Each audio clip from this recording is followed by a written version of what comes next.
Assalamualaikum warahmatullahi wabarakatuh. Man arofa nafsahu arofa robbahu. Kunci kebahagiaan, katanya Ghazali, kenal dirimu. Kalau kamu sendiri masih nggak paham siapa kamu, apa maumu, kamu tidak akan bisa bahagia. Sebenarnya ini teori paling gampang. Kalau kamu nggak ngerti selera makanmu, janjane misalnya makanan yang kamu sukai apa sih, kalau kamu nggak ngerti, ya kamu nggak akan bisa membahagiakan dirimu, mau kamu sendiri nggak ngerti. Cara paling gampang untuk bahagia ya membaca dirimu sendiri dulu. Katanya Ghazali di bagian awal Kimia Usa'adah itu, ia yang mengenal dirinya, ialah yang akan merasakan kebahagiaan sejati. Mungkin selama ini kamu gak bahagia karena kamu gak kenal dirimu. Sebenarnya kamu suka misalnya baju-baju tipis, tapi karena kamu gak kenal dirimu, kamu lihat orang lain pakai baju-baju tebal, pakai baju-baju jubah, kamu anggap itu yang enak. Dan kamu tiru, ya tidak enak akhirnya. Kamu nggak nemu kebahagiaan di situ. Jadi kenali dirimu dulu deh. Kenapa kok kita nggak kenal diri, katanya Ghazali, biasanya ketutup oleh hasrat, oleh hawa nafsu, oleh karakter-karakter binatang kita, oleh keinginan menaklukkan yang lain, oleh keinginan jadi idola, oleh keinginan macam-macam. Itu yang bikin kita nggak kenal. Padahal kamu seleranya cuma nasi kucing, tapi karena ingin dianggap keren, kamu milih restoran-restoran mahal yang ada steak, ada apa. Padahal begitu lihat steak kamu janjane mau muntah. Coba nganan opo itu, tapi yo biar dianggap keren, terpaksa kamu sambil nutup hidung dimakan. Tidak enak karena kamu nggak kenal dirimu sendiri. Ketutup hasratmu untuk dianggap anak gaul. Sebenarnya pakai jin itu mungkin kamu tersiksa luar biasa, wong meletup kayak gitu gimana. Tapi kalau nggak pakai jin nggak keren, Pak. Padahal kan yang paling keren itu kan menurut saya kan pakai sarung paling enak. Longgar, ISIS kan. Loh iya kan? Makainya juga simple, kapanpun dibutuhkan bisa dibuka. Bayangkan kamu pakai jin, ke kamar mandi sudah tak sumpek. Coba pakai sarung tinggal diangkat, wes selesai. Nah iya kan? Loh, itu kecenderungan jiwamu, tidak bisa dibohongi. Jadi kenali dirimu. Oke. Terus dan jangan salah, katanya Ghazali, mengenal diri itu manfaatnya dua.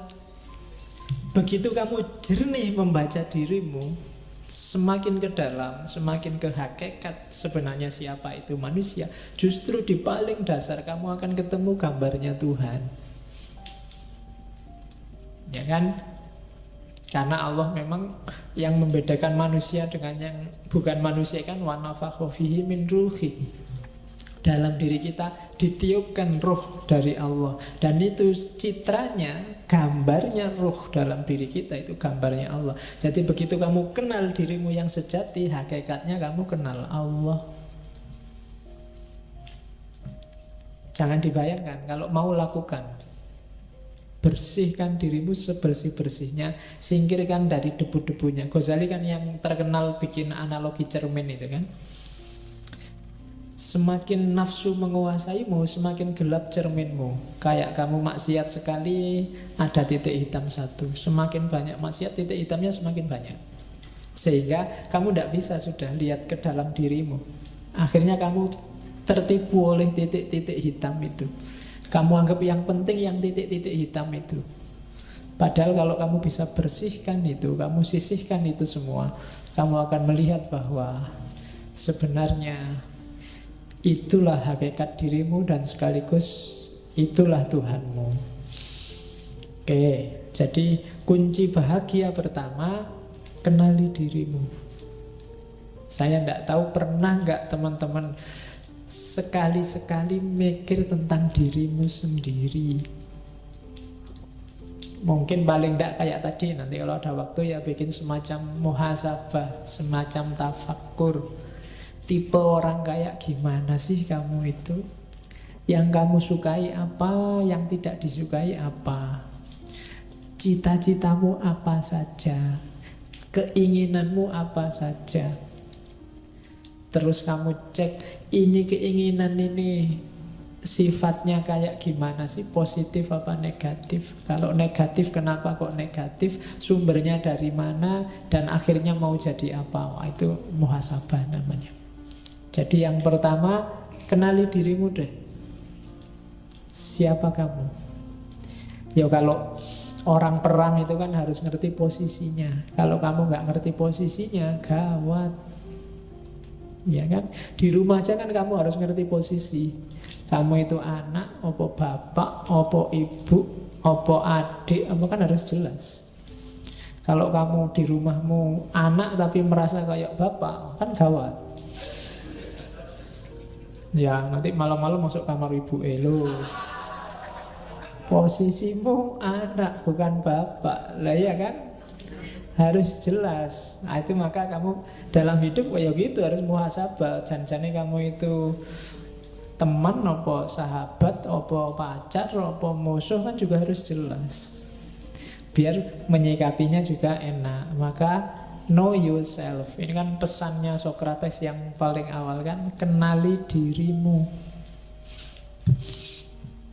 Ya, itu kalimat-kalimat di Kimia Usada. Coba deh kalau sanggup tanyakan, siapa aku dan dari mana aku datang?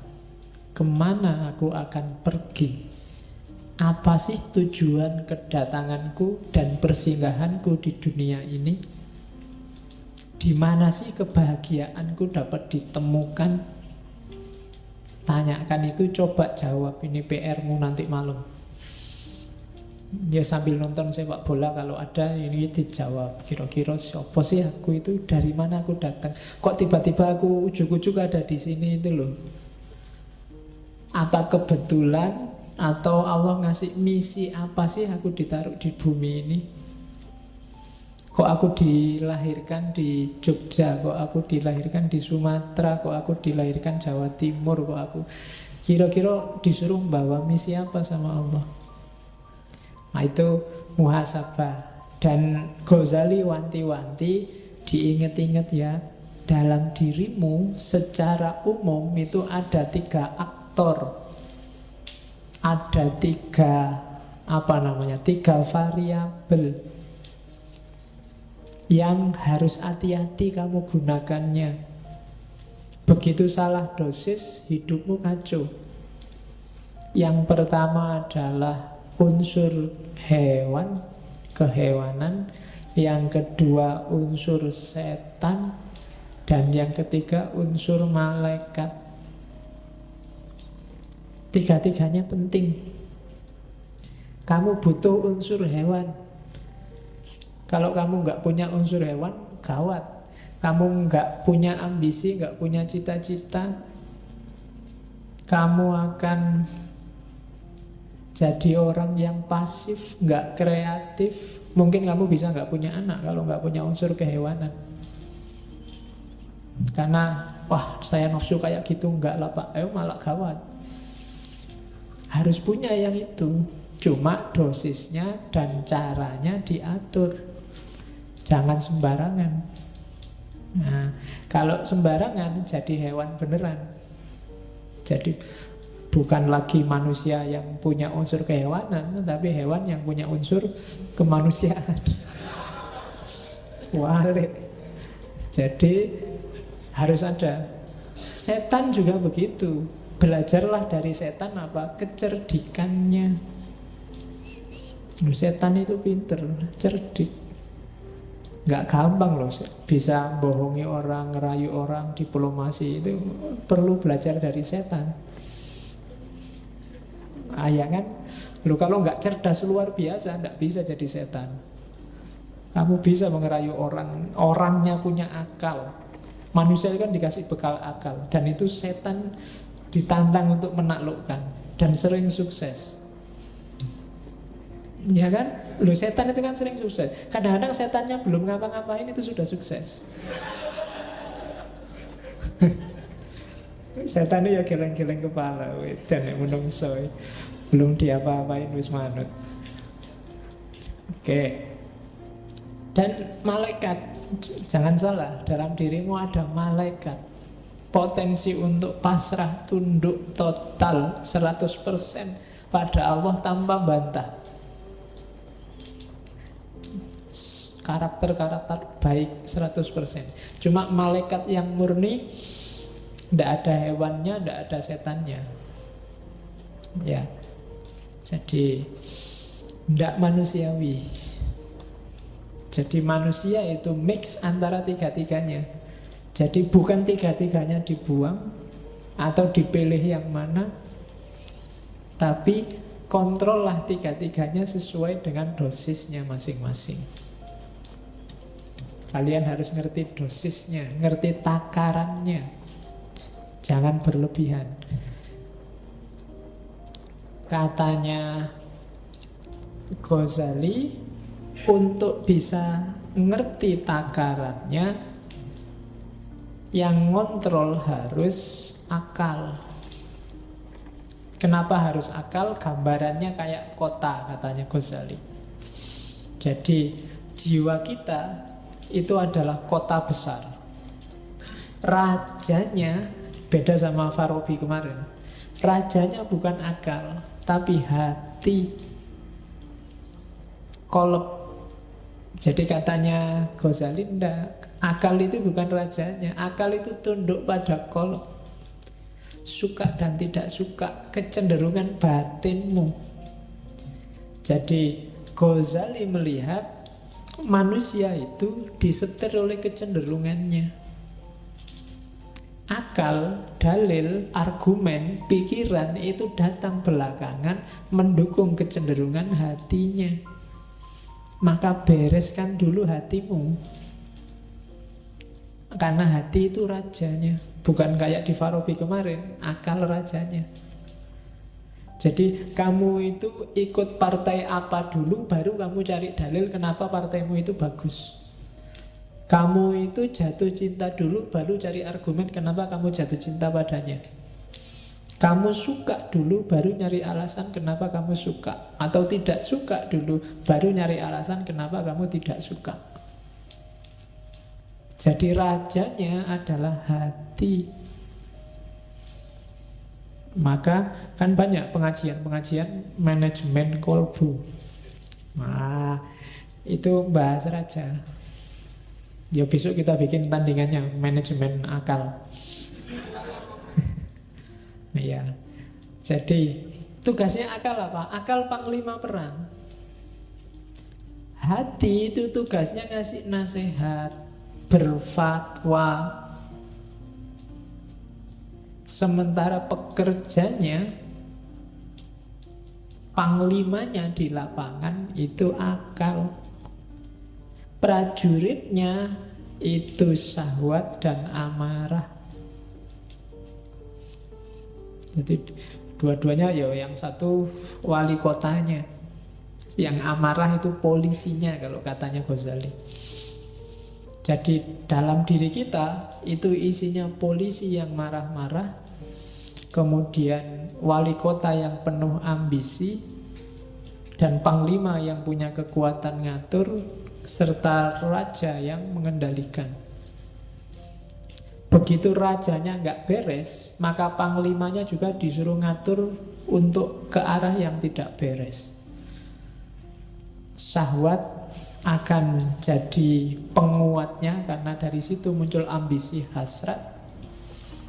Kemudian kekuatan amarah jadi pendorongnya. Jadi hati-hati, makanya hati harus lembut. baru yang lain ikut lembut. Kalau hati kasar, akalmu juga akan mengarah pada kasar, syahwatmu juga dikontrol oleh kekasaran, dan amarahmu akan semakin menyala. Jadi maka katanya Ghazali, amankan kota jiwamu. Pertama-tama bereskan hatimu, kemudian perintahkan panglima untuk mengendalikan wali kota dan polisi. Kalau enggak, ya alamat kotamu kacau balau. Jangan sampai nanti nafsunya memberontak mengalahkan hati, dan akhirnya nafsunya yang jadi raja. Juga jangan sampai polisinya, amarahnya yang jadi raja. Dan jangan sampai juga akalnya yang jadi raja. Yang harus jadi raja hatinya. Oke. Terus karena itu katanya Ghazali, itu kalimat tak copy paste, hati-hatilah kalau kebahagiaanmu hanya karena urusan makan, minum, dan semua kebutuhan biologis, maka kamu termasuk kelompok bahaim. Kalau kebahagiaanmu terletak pada menang kalah, siapa ranking 1, siapa ranking di bawahnya, siapa yang statusnya tinggi, siapa yang statusnya rendah, maka kita adalah binatang, tapi binatang yang sabuiyah, binatang liar. Kalau tadi bahaim itu binatang ternak, peliharaan. Kalau hidup kita yang bikin kita bahagia adalah tipu daya, muslihat, mencurangi orang lain, maka kebahagiaan kita adalah kebahagiaan jenis kebahagiaannya setan. Dan kalau yang bikin kita bahagia hanya urusan kita menyembah pada Allah, ibadah, tidak membangkang sama sekali, maka kita ada di level malaikat. Bagus tapi tidak manusiawi. Jadi hati-hati, jangan jadi binatang ternak, jangan jadi binatang pemburu, jangan jadi setan, juga jangan jadi malaikat. Nah, susah ya kalau dilarang jadi malaikat. Kamu mesti komplain, oh, malaikat kan bagus, Pak. Enggak. Kita oleh Allah disuruh jadi manusia. Kalau manusia berarti yo ada bahaimnya dong. Yo kita butuh makan, butuh minum, butuh yang itu juga, ya kan? Ya. Padahal aku ngomong yang itu loh, ya kamu kok pikirannya ke sana. Isi pikiranmu berarti yang itu. Aku nggak ngomong apa-apa loh. Terus sabuiyah. Kalau yang ada di pikiranmu sekarang, kapan ya aku ranking 1, kok kalah terus aku, rankingku ranking 40 terus. Yang di pikiranmu itu, kapan aku menang ya, kapan status sosialku tinggi ya, kapan aku, itu berarti yang menang dalam dirimu adalah sabuiyah. Kalau yang ada di pikiranmu urusan muslihat, trik-trik gimana caranya aku bisa sukses, gimana caranya aku bisa kaya, trik-trik kayak gitu, maka kita ada di levelnya setan. Tapi kalau yang ada dalam dirimu, pokoknya kita harus pasrah 100% pada Allah, ibadah jangan sampai putus, yang nggak boleh bantah Allah sedikit pun, itu berarti kita sudah nyampe makom malaikat. Dunia sudah tak tinggal, pokoknya aku hanya Allah saja. Ya enggak apa-apa, itu berarti makomnya malaikat. Cuma kalau malaikat tidak ada bahaimnya, kamu puasa terus, kamu sholat terus, tanpa makan, tanpa ngopeni hidup dunia juga tidak manusiawi. Tidak ada sabuiyahnya, kamu nggak punya hasrat, nggak punya ambisi, nggak punya cita-cita, kamu juga tidak manusiawi, tidak akan bisa menjalankan perintahnya Allah untuk jadi khalifah di muka bumi. Kalau kamu tidak kayak setan, tidak cerdas, tidak kreatif, ya kan? Licik itu bagus untuk hal yang baik. Setan itu kan untuk hal yang jelek. Licik itu kan berarti mikir, nyari celah yang orang lain nggak melihat.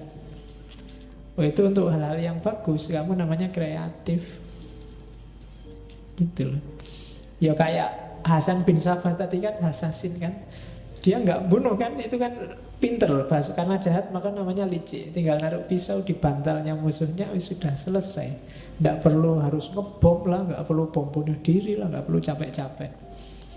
Naruh aja di, kalau ada mobil Jokowi lewat, kamu taruh pisau di kursinya Jokowi, itu selesai.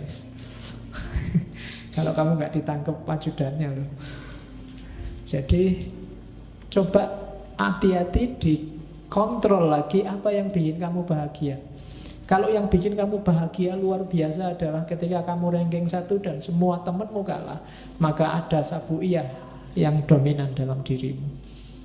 Kalau yang bikin kamu seneng pokoknya punya uang banyak, terus saya bisa makan enak, terus bisa kawin, bisa itu, berarti yang dominan dalam dirimu adalah bahaim. Kalau yang ada di kepalamu hanya gimana caranya saya mengabdi 100% pada Allah, gimana caranya meninggalkan dunia yang tidak penting, maka kamu ada di level malaikat.